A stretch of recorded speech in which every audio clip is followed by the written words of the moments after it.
Hello everyone. Today we talk about how to fix the app of Spotify. We will go to settings,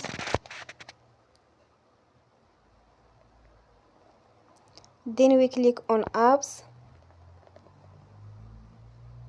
After that we will search the app Spotify and we click.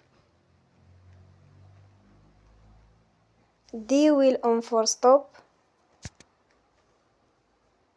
After that we go to storage. Then we click on clear cache. Here we go to Play Store and you will update your app. Don't forget to support us by like and subscribe. See you next time and thank you for watching.